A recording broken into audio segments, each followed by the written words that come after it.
War wounded फाउंडेशनच्या मेळाव्याला दिमाखात प्रारंभ. देश संरक्षणार्थ युद्धात गंभीर जखमी होऊन अपंगत्व आलेल्या वीर जवानांसाठी कार्यरत वॉर वॉन्डेड फाउंडेशनतर्फे मराठा लाईट इन्फंट्री रेजिमेंटल सेंटरच्या सहकार्याने आयोजित युद्धात अपंगत्व आलेल्या सैनिकांच्या दक्षिण भारतातील पहिल्या मेळाव्याचा शानदार उद्घाटन समारंभ सोमवारी सायंकाळी आज उत्साहात पार पडला.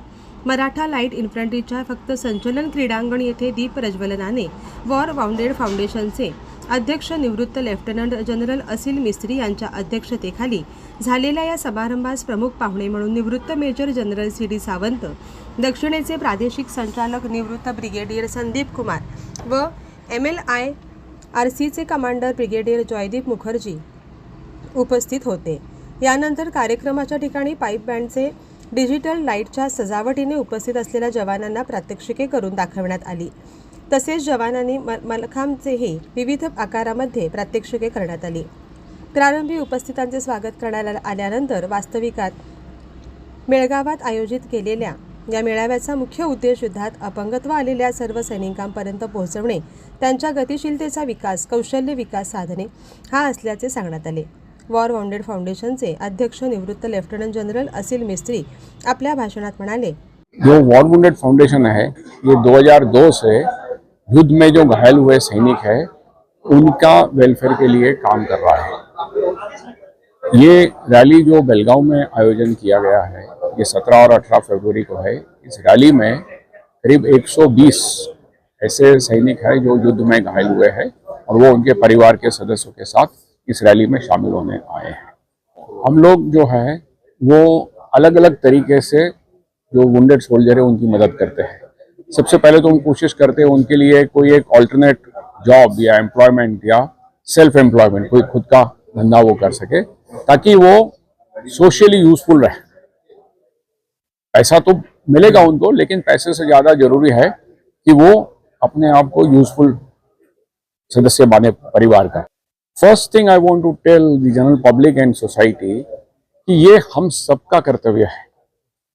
एक सोसाइटी का कर्तव्य है कि जो युद्ध में घायल सैनिक है उनकी देखभाल करें, क्योंकि सरकार की तरफ से तो बहुत सारे प्रावधान है, लेकिन जो मनुष्य की जो ज़रूरत है, जो ह्यूमन चैलेंजेस है, वो एक आप सरकारी रूल की परिभाषा के से सीमित नहीं कर सकते।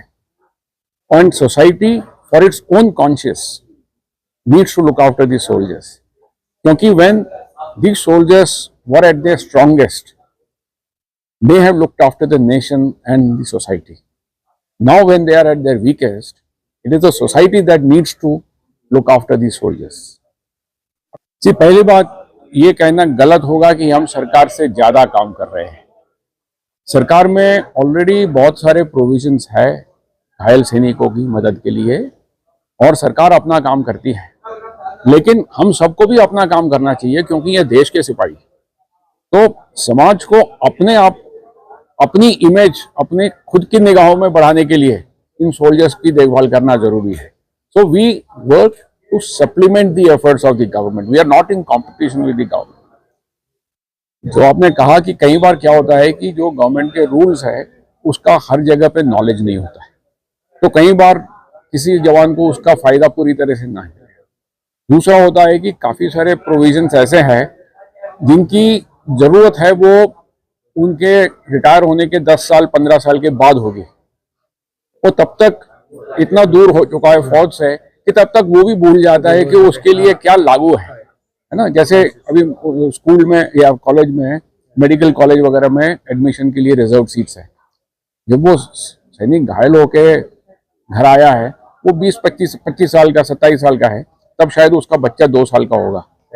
2 साल के बच्चे को मेडिकल कॉलेज तो लागू नहीं है, लेकिन जब वो 17-18 साल का होगा तब तक इतना समय बीत गया है कि वो सिपाही भी भूल जाता है कि मुझे ये ऑथराइज है। तो इसलिए जो सरकार के प्रोविजन थे उनको सही तरीके से सही के पास पहुंचे, इन सब के लिए हम काम करते हैं। Thank you. आपल्या उद्घाटनपर भाषणात निवृत्त मेजर जनरल सी.डी. सावंत म्हणाले, एक बात मुझे खटकती है, वो मैं कल ब्रिगेडियर साहब से बात कर रहा था। ये जो आप पहनते हैं ना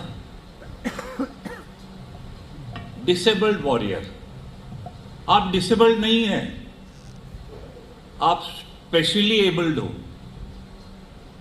एक कहानी बताता हूं मैं। एक अंग्रेज आदमी है, उससे सुनी थी मैंने, इसलिए मैं बताना चाहता हूं उसको। उसके देखो पैर नहीं है, उसका हाथ नहीं है, सिर्फ एक हाथ है, और आपके ऊंचाई का आदमी है वो। और वो एक बार दुबई में बात कर रहा था, तो कह रहा था दुबई में बीचेस तो है, समुद्र किनारे गया था, टहलने गया था, और उसको फिर वॉशरूम जाना पड़ा, जाने की जरूरत पड़ी। तो उसने पूछा कि यहाँ वॉशरूम कहाँ है, तो उसको बताया गया कि यहाँ इस तरफ में है।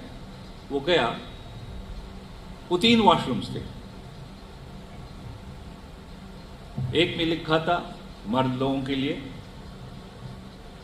दूसरे में लिखा था औरतों के लिए, और तीसरे पे लिखा था POD। तब ये अचंभे में पड़ गया कि यार मैं जाऊं कहां, मर्द लोगों के बाथरूम में, लेडीज के बाथरूम में तो जा नहीं सकता हूं। मर्द लोगों के बाथरूम में जाएगा तो मेरे पता नहीं मेरे जो मुझे मदद चाहिए वो मिलेगी कि नहीं। तो वहां एक आदमी खड़ा था, कहता है सर ये POD क्या है? कहता है ये POD है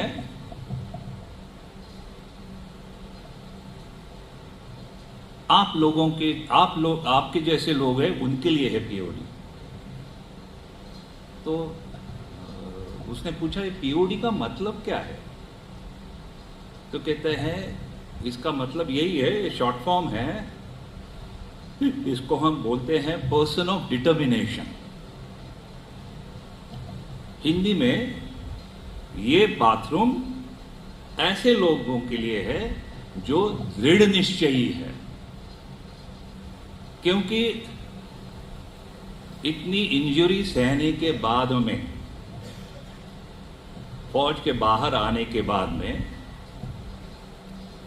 जो कुछ भी प्रॉब्लम आप लोगों को हुआ है वो सिर्फ आपकी निश्चय की वजह से आप लोगों ने उसके ऊपर मात की है, और आप अभी भी गर्व से सीना तान के जहां भी हैं वहां काम कर रहे हैं या घर में अपना समय बिता रहे हैं।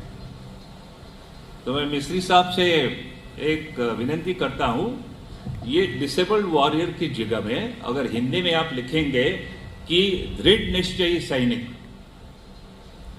लोगों को पता पड़ेगा कि आपका निश्चय कितना कठिन है, कितना तगड़ा है। और इस वक्त मुझे जो गुरु गोविंद सिंह जी साहब ने बताया था, निश्चय कर अपनी जीत करो, ये सबके लिए बताया था। तो आपने भी वुंडेड होने के बाद में निश्चय किया था कि हमारी जो भी डिसेबिलिटी है या स्पेशल एबिलिटी है उसके ऊपर हम जरूर जीत करेंगे, और आपने सबको मात दिया है। आपने निश्चय किया है कि मेरी जिंदगी में अच्छी तरीके से बिताऊंगा, और इसलिए मैं आपका हार्दिक अभिनंदन करता हूं।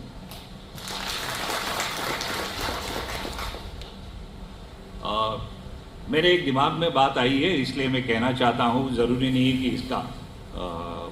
इसको फॉलो अप करें। ये वॉर वुंडेड फाउंडेशन सिर्फ फौज के लिए है, आर्मी, एयरफोर्स और नेवी के लिए, शायद कोस्ट गार्ड भी शामिल है। लेकिन अब अगर हमने इस वॉर वुंडेड फाउंडेशन को और बढ़ावा दिया और बढ़ाया, और हमारे BSF में जो भाई है वो भी जहाँ भी काम करते हैं, बॉर्डर पे हो, काउंटर इंसर्जेंसी ऑपरेशन में हो, टेररिस्ट एंटी टेररिस्ट ऑपरेशन में हो, CRPF के लोग हैं, ITBP के लोग हैं, इनके भी काफ़ी वॉर वुंडेड होंगे, क्योंकि वो भी लड़ाई में भी शामिल है, इंटरनल वॉर।